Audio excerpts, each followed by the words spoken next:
C'est le moment de buller avec Paul Satis et avec le Lyon BD Festival. On retrouve tout ce joli petit monde en direct du Musée des Confluences à Lyon. Merci Julien, le festival Lyon BD qui fête son 10e anniversaire ici au Musée des Confluences. Le musée accueille une des principales expos de ce festival. L'auteur est avec nous, il s'appelle Boulet, bonsoir. Bonsoir. Vous êtes connu pour le blog de bande dessinée bouletcorp.com, devenu aussi une collection de livres, Les Notes, 9 tomes à ce jour, sans oublier des séries jeunesse. Et puis vous êtes un passionné de science. On vous a lâché pendant 3 jours au mois d'avril ici au Musée des Confluences. Vous vous êtes bien amusé? Alors beaucoup, oui. En fait, on cherchait une exposition à faire pour Lyon BD et ils m'ont proposé cette idée de prendre mes pages qui parlaient justement de science et de les exposer dans cette salle et de compléter ça par une présence d'une semaine qui consistait à dessiner directement dans le musée. Alors vous étiez avec vos carnets, vos crayons, mais vous n'avez pas fait que dessiner des dinosaures ou des insectes bizarres? Un petit peu, au début. Au début, je me suis posé là, il y avait des squelettes de dinosaures, il y avait plein de vitrines avec plein de trucs. J'ai beaucoup passé de temps la première journée à visiter, je pense. Et après, le but du jeu était d'essayer de voir ce qui allait émerger de ces dessins. Donc je me suis assis, j'ai commencé à dessiner. Et finalement, l'inspiration est venue au fur et à mesure des dessins et aussi de ce que j'entendais,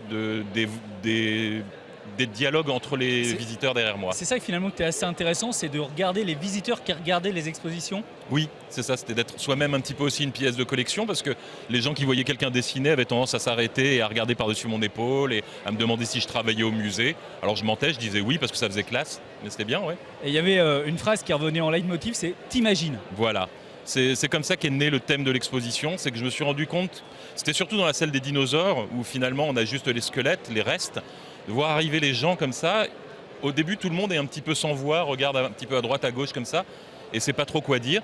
Et il y a toutes les phrases, quasiment toutes, je dirais 90% des phrases commençaient par « t'imagines ». C'est-à-dire que pour briser le silence, il y avait toujours quelqu'un qui finissait par dire « t'imagines si ces bestioles étaient encore là, t'imagines tu tombes là-dessus dans la forêt, t'imagines comme ça devait puer un bestiau pareil ». Et je m'amusais au bout d'un moment à noter à chaque fois dans les marges les « t'imagines » que j'entendais derrière moi, et c'est devenu, oui, le titre de l'exposition. Du coup, c'est devenu des petites histoires qu'on peut voir dans l'expo. C'est ça. On voit de temps en temps les dessins simplement accompagnés des « t'imagines ».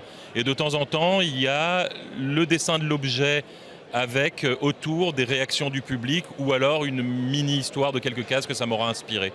En plus, donc, comme je disais, des planches issues de mon travail en ligne. Merci beaucoup Boulet. L'expo reste en place ici au Musée des Confluences jusqu'au 31 août, bien au-delà du festival. Alors le festival Lyon BD en lui-même ouvrira ses portes demain au public dans de nombreux lieux de l'agglomération de Lyon. Il y en a une quarantaine au total. Le principal, comme tous les ans, ce sera le Palais du Commerce dans le 2e arrondissement. Aujourd'hui, la première journée du festival était réservée aux professionnels, les auteurs, les éditeurs, les libraires, les étudiants sur des thèmes très variés concernant ce monde de la bande dessinée. Par exemple, l'adaptation, un livre qui devient une BD sous le crayon de la dessinatrice lyonnaise Chloé Cruchaudet, ou bien une BD, Boulet Bill, qui devient un film. C'est un reportage de Sandra Méallier et d'Olivier Denoyel. Tout commence par un livre. Pour Chloé Cruchaudet, c'est un essai. 2 historiens y rapportent l'histoire réelle d'un déserteur de la guerre de 14. Dans le but d'échapper au tribunal militaire, l'homme va se travestir avec la complicité de sa femme. De ce récit, la dessinatrice a tiré une BD couronnée par la critique et vendue à 63 000 exemplaires. Mauvais genre. À partir des archives, il a d'abord fallu donner de la chair aux personnages. J'ai passé du temps à essayer de comprendre leur motivation, quel était leur caractère. Et une fois que j'ai un petit peu saisi ces personnages-là, j'ai pu commencer à les dessiner. Par exemple, le personnage de Paul, qui a un espèce de nez assez proéminent, incisif. En fait, c'était quelqu'un de très charismatique. Et donc, j'estime que la psychologie induit le graphisme que je vais choisir. L'ouvrage scientifique cède la place à une œuvre artistique. Adapter, ici, c'est aussi inventer, créer ce que l'histoire avec un grand H ne nous dit pas. Je prétends absolument pas que c'est authentique, que c'est la réalité, mais c'est moi, l'angle que j'ai choisi, la vision que j'ai de ces 2 personnages. C'est tout à fait subjectif de toute façon quand on fait une adaptation, et c'est là que ça devient intéressant. Cette lyonnaise d'origine serait volontiers allée plus loin avec un film d'animation, mais les droits de la publication initiale ont déjà été vendus. Pourtant, la BD au cinéma, c'est la mode. Depuis 2003, Laurent Véron a repris le dessin de Boulet Bill et en 2013, ses héros ont été portés à l'écran en prise de vue réelle. Faut faire quelque chose. Ils ont vraiment un problème avec les promenades dans cette famille, madame. Plus de dessin, mais pas de chagrin. Il vaut mieux que ça soit même bien différent. Sinon, on reste sur la BD. C'est une autre approche, une autre image. En plus, sur Boulet Bill, qui est une série à gags, en histoire courte d'une page, en faire un long métrage, une histoire longue, le lecteur qui veut retrouver au cinéma ce qu'il lit dans la BD, il se trompe, il ne trouvera jamais la même chose. Adapter, c'est toujours transformer, sans forcément travestir. Bonsoir Mathieu Diez. Bonsoir Paul. Directeur du festival Lyon BD, un festival qui sort un peu de l'ordinaire. Cette année, c'est le 10e anniversaire, c'est donc un moment important. Il a pris une ampleur plus forte, il y a beaucoup plus d'auteurs par exemple. Oui, il y a beaucoup plus d'auteurs. On est à 200 auteurs présents ce week-end sur le festival. Donc oui, c'est un record et évidemment une satisfaction. 200 auteurs, autant d'ailleurs que ceux qui sont recensés à Lyon, car Lyon est devenu une vraie place forte de la bande dessinée en France. Et il y en a certains, Mathieu, qui signent des best-sellers. C'est le cas de Guillaume Long, un parcours atypique. Le succès, il l'a connu d'abord sur Internet, avec un blog de bande dessinée qui mêle l'humour et les recettes de cuisine. Avec Sandy Goldstein, on l'avait rencontré à Barcelone, car sa BD qui s'appelle À boire et à manger est en train de franchir les frontières.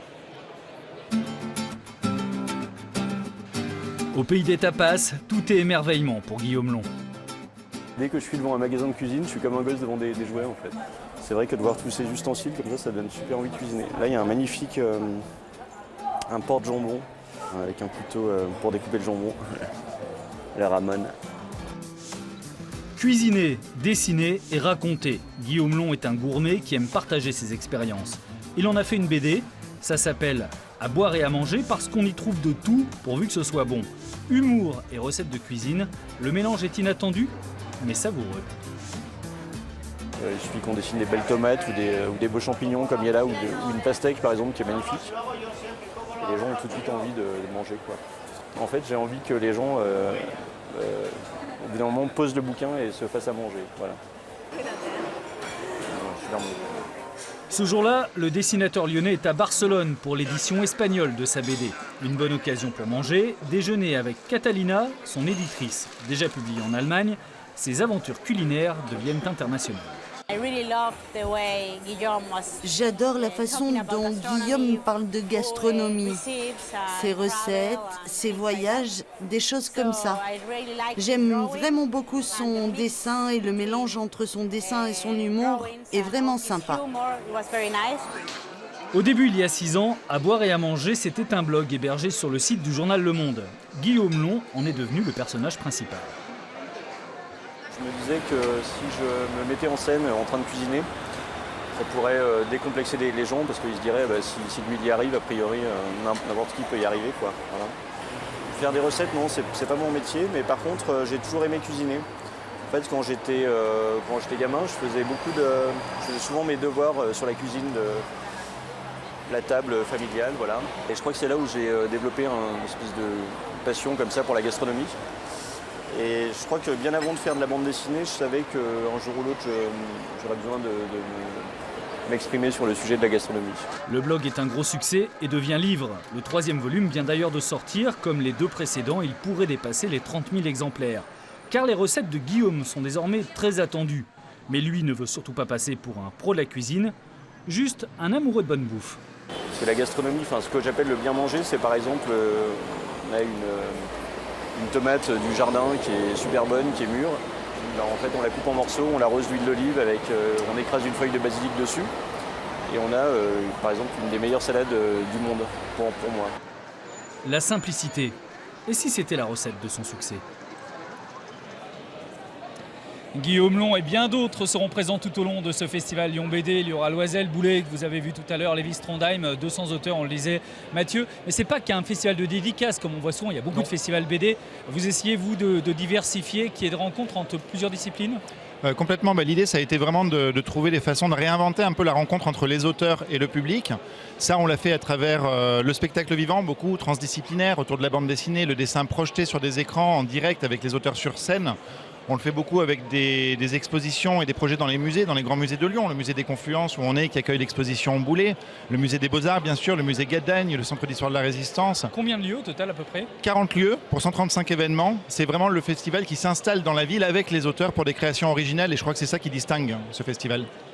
19-20 spécial Festival Lyon BD pour ce 10e anniversaire. Ici, depuis le musée des Confluences à Lyon, on va marquer une petite pause, le temps de dire au revoir à nos téléspectateurs de la Loire pour leur édition locale. Et nous, on se retrouve tout de suite ici.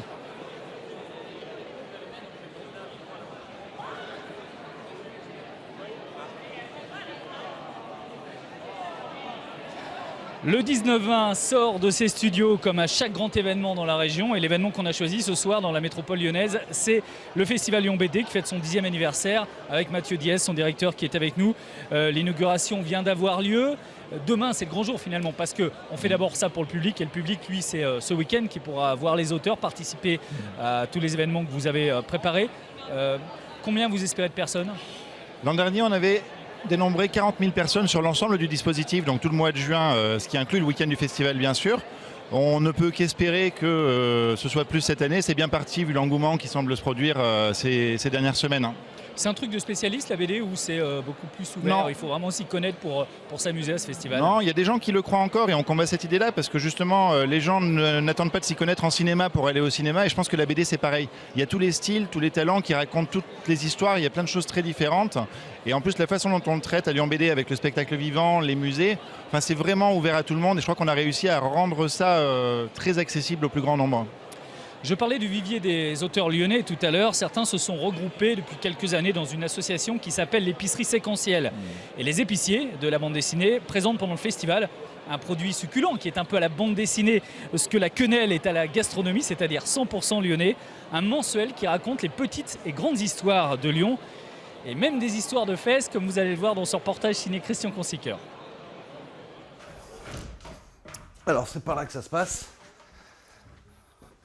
Voilà, on a tout reçu hier, 1200 kilos de papier, 6 numéros de ce nouveau journal, Les Rues de Lyon. 3 ans que le projet était dans les cartons, un mensuel de bande dessinée sous forme de projet solidaire. Pour faire la nique à la crise du secteur, l'association de dessinateurs et scénaristes, l'épicerie séquentielle, a décidé de se prendre en main et de publier bénévolement des artistes locaux. Nous, les 23 qui formons le comité éditorial, on s'occupe de tout ce qui est partie édition, maquettage, diffusion, distribution, promotion, bénévolement. Et le seul travail qui est rémunéré, c'est le travail des auteurs. C'est ce qui nous permet de rémunérer correctement les auteurs. Et puis de faire un projet social et solidaire, voilà, en circuit court, les auteurs, les libraires, les lecteurs, et c'est tout.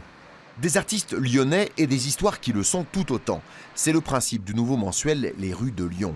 Exemple avec Benjamin Jurdic, 2 albums au compteur et l'envie de faire connaître la vie de la lyonnaise Fanny, si célèbre chez les boulistes. Une statue dans un boulodrome de la Croix-Rousse lui est d'ailleurs dédiée, mais peu le savent. C'est une statue qui a été offerte à la ville, qui représente une fleur avec à l'intérieur bien sûr le postérieur sacré, désormais sacré de la Fanny, du Clos Jouve. Elle traînait beaucoup autour des boulistes, pas forcément pour le jeu de boules. Elle vivotait avec l'argent un peu qu'on lui donnait, un peu de vin, un peu de pain. Et voilà, elle a plutôt mal fini. Évidemment, cet aspect-là de l'histoire, montrer ses fesses aux joueurs perdants 13-0 la cuisante défaite, ça c'est resté, mais le reste de sa vie, ça n'intéresse pas grand monde. Du coup, c'est pour ça que moi, ça m'intéressait. Les Rues de Lyon en bande dessinée, le projet a déjà conquis 600 souscripteurs qui vont permettre d'éditer 12 mensuels. Quant au vivier d'histoire locale, il est quasiment inépuisable. On a plus de 2500 ans d'histoire, et puis même au-delà, ici sur Lyon, donc il suffit de gratter un petit peu le sol et puis on trouve de quoi nous sustenter. Depuis qu'on a lancé le projet, on a des historiens, des journalistes, des passionnés d'histoire locale qui nous rejoignent et qui nous proposent des récits, et on a de quoi en faire pendant peut-être 2500 ans aussi. Les Rues de Lyon, de la BD du producteur au consommateur, dès la semaine prochaine dans les bonnes librairies lyonnaises. Benoît Peters nous a rejoint. Bonsoir. Bonsoir. Alors vous êtes historien, un des meilleurs spécialistes de Tintin. Vous êtes auteur également avec Françoise Cuitaine. On vous doit une célèbre série qui s'appelle Les Cités Obscures. Mais moi, je vous ai demandé de venir ce soir en tant que président des États généraux de la bande dessinée. C'est une association qui est née en début d'année à Angoulême, parce que si aujourd'hui on est dans un cadre un peu festif, la bande dessinée n'est pas un secteur qui va très bien, c'est un secteur plutôt en crise. Comment on pourrait la définir, cette crise? Ce serait une crise de la surproduction, parce qu'il y a énormément d'albums qui sortent chaque année, presque trop. Oui, s'il y a une crise, ce n'est pas une crise de la création. parce que la création est brillante, elle est diverse, elle est internationale, donc il y a vraiment quelque chose qui se passe très bien de ce point de vue-là. Par contre, titres, 5000 à peu près, c'est 5000 titres par an et il y en a beaucoup, et les plus fragiles, les nouveaux auteurs, etc., qui n'arrivent pas à se faire leur place. Et du coup, les conditions de vie des auteurs sont vraiment devenues de plus en plus difficiles, et avec les états généraux, on essaye de comprendre mieux connaître la situation actuelle pour l'améliorer, pour essayer peut-être d'améliorer les relations auteurs-éditeurs, les relations avec les libraires, pour donner plus de visibilité au titre, pour au fond, permettre que ce soit toujours un métier. Parce que je crois qu'auteur de BD, c'est pas simplement le fait d'exercer son art et sa passion, c'est un vrai métier. C'est un métier qui n'existe pas en plus officiellement. On a vu une image assez incroyable à Angoulême en janvier dernier, les auteurs de bande dessinée qui manifestaient, et c'était quasiment la première fois que ça leur arrivait pour défendre le régime de retraite. Oui, parce que les modifications du régime de retraite sont extrêmement dangereuses dans un moment où les auteurs sont eux-mêmes paupérisés. Vous savez, les journaux de bande dessinée ont disparu, ils faisaient une bonne partie de l'économie de la bande dessinée. Aujourd'hui, énormément d'albums sortent, mais certains sont un peu mornés. Et donc, il faut que, pour que la création se maintienne au niveau où elle est aujourd'hui, il faut que les auteurs puissent se consacrer pleinement à leur travail. C'est un art, c'est un artisanat, c'est un métier à plein temps. Est-ce que vous avez l'impression qu'on est en ce moment sur une période charnière où le système peut être vraiment en danger ? Oui, parce qu'on parle beaucoup du numérique. La bande dessinée numérique, pour l'instant, pour nous, c'est surtout le risque de piratage. C'est pas un revenu supplémentaire. C'est peut-être pas non plus la lecture la plus adaptée à la bande dessinée. Je crois que ça reste avant tout une affaire de livre, une affaire de papier. Et donc, il faut garder cette originalité parce que la France, on le sait, c'est un des principaux foyers de création. Il y a au fond les États-Unis, le Japon et la France. Et donc c'est quelque chose qui s'exporte, c'est quelque chose qui peut générer des films, qui peut générer énormément d'autres créations dans le domaine du jeu vidéo, etc. Mais tout part de la bande dessinée. Et là, les auteurs aujourd'hui se sentent un peu fragiles et se sont unis, se sont rapprochés, c'est quelque chose de neuf. Et donc j'espère que de ce mouvement, qui n'est pas simplement celui des auteurs, mais aussi celui des éditeurs et d'autres acteurs de la bande dessinée, un certain nombre de mesures positives pour tout le monde pourront sortir. Merci beaucoup Benoît Peters, président des États généraux de la bande dessinée, dont on entendra certainement à nouveau parler. On va refermer cette édition spéciale par une image plus festive. C'était hier soir, une trentaine d'auteurs se sont retrouvés dans l'arrière-salle d'un restaurant de la Croix-Rousse. Ils ont eu pour mission d'illustrer le journal du festival, intitulé Le Bouchon déchaîné, journal mis en page dans la nuit par les équipes du mensuel Lyon Capitale, puis imprimé dans la journée. Et le résultat, le voilà, il est tout beau, tout frais, un journal qui vient tout juste de sortir avec quand même un très beau casting dedans, Boulet, Loisel, Trondheim, les frères Jouvray, Chloé Cruchaudet, j'en passe et des meilleurs. On va se quitter donc en dessin. Merci aux équipes de France 3 au musée des Confluences pour avoir rendu cette édition spéciale possible. Bon week-end à tous les festivaliers et très bonne chasse aux dédicaces, à bientôt.